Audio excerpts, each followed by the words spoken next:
What's up, y'all? Today I'm going to be showing you guys how to make a corncob pipe using nothing but the surrounding woods, your pocket knife, and obviously a piece of corncob. Let's get started. So to start off, I normally take a chunk of random corncob.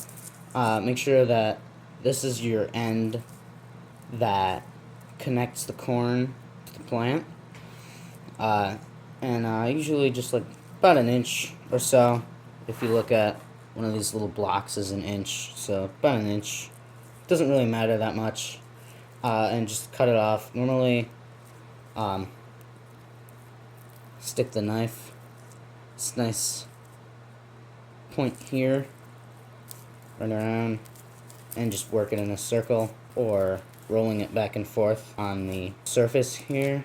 Now normally I'm used to doing this on the back of a four-wheeler in the woods. This is normally where I make these, because why not? I've got time.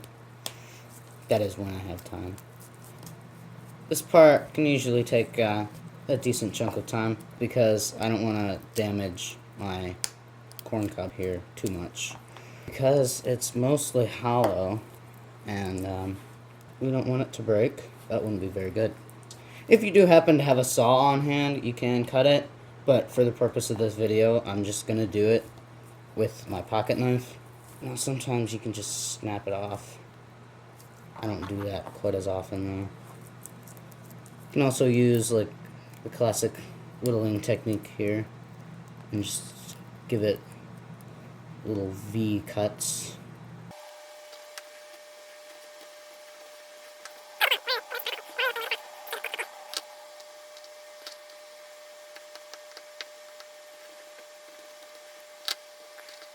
So before you get done with cutting through all the way here, you want to, while you still got a bit of hand hold here, you want to clean up this a tad, because chances are you just snap this right off a corn plant. Now if you want, you can take like a section of wood, you can set your knife on here and tap the back with the section of wood. Some people say, you shouldn't do that, but you can always sharpen your knife, and if it breaks, you can buy a new one. They're not that expensive. This one, 20 bucks at Tractor Supply. I'm just using this chunk of firewood that I conveniently had on hand.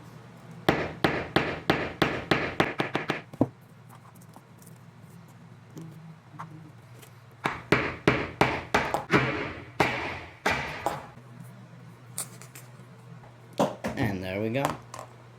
If you do what I just showed you, your cut won't be quite as clean. You can just trim that all off with your knife. It'll be a tad annoying to hold because you don't have that much of a grip on here.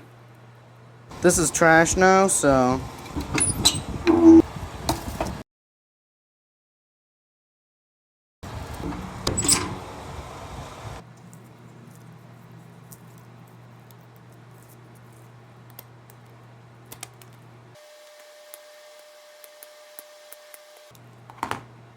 for cleaning out the pith, we'll use this tool that can be fashioned from just any old branch. Basically, you just want it to have like a bit of a sharp edge here. If my camera will focus again, dang it. So I normally just strip the bark off the back, give it a little bit of a bevel to it, and then you can just use this to go around, clear the pith out. Like so, and of course it'll break, which is why we've made a couple of them. And if you're out in the woods, you're surrounded by sticks. On to number 2.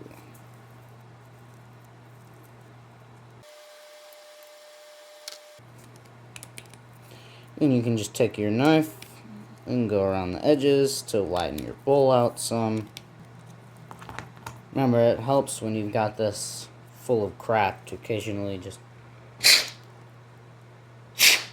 it a nice little blow to clear that junk out.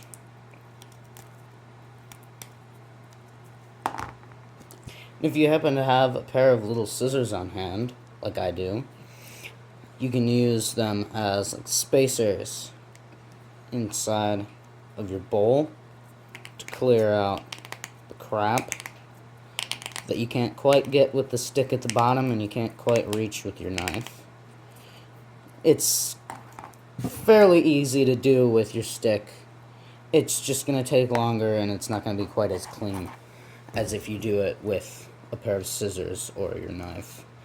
Which is why I like to keep a pair of scissors handy. Just a cheap little pair like this that you can find at the dollar store.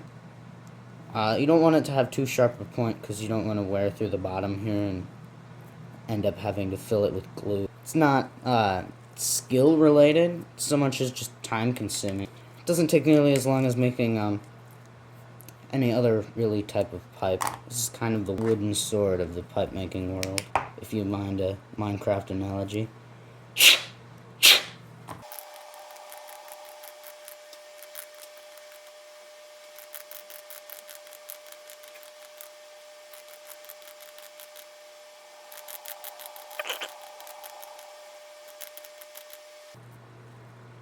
Alright, so once you've got it cleaned out a bit like this, I don't know if you can see, it looks like my camera's focusing, that's nice.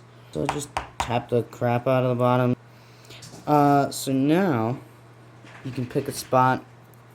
I usually try to go, I find the flattest side to place on the ground here, and then I go directly opposite. That's where we're going to bore our hole in to attach our stem. And normally, as a general rule of thumb, I usually try to go as far down as I can, and then use the knife with just the blade up, the sharp part, facing away from the bottom of the pipe, if that makes any sense, if I'm not rambling here. And then that prevents the hole from doing dumb things that we don't want it to. So, just clear some of this crap out of the way, and if you don't have a flat surface, this is where it'll be. This is going to be the hardest part for you. You can use like a tree, I suppose, to brace it against, but you're going to end up standing there for a while. So I'm not going around in a complete circle, because this isn't a drill, this is a knife. This is not a drill! I'm just going back and forth, as I'm sure you've noticed, because you're not stupid. I don't think, at least. And yes, you can take that as a compliment. Some dude who is making a corncob pipe on YouTube says I'm not stupid. You can use your scissors as well, so that you don't risk blowing through the bottom. Alright, looks like we're all the way through. Nice. Now you can use those handy dandy scissors and start. I'm just applying pressure outwards as I'm twisting these to sort of expand our hole a tiny bit. Got our little hole. I don't know if this will fit our stem yet. Let's see. Looks like it. Nice. So, basically, you're done now. You can officially say that you will have some sort of useful woods crafting skills. So, yeah, basically, fold up your knife and you're good to go.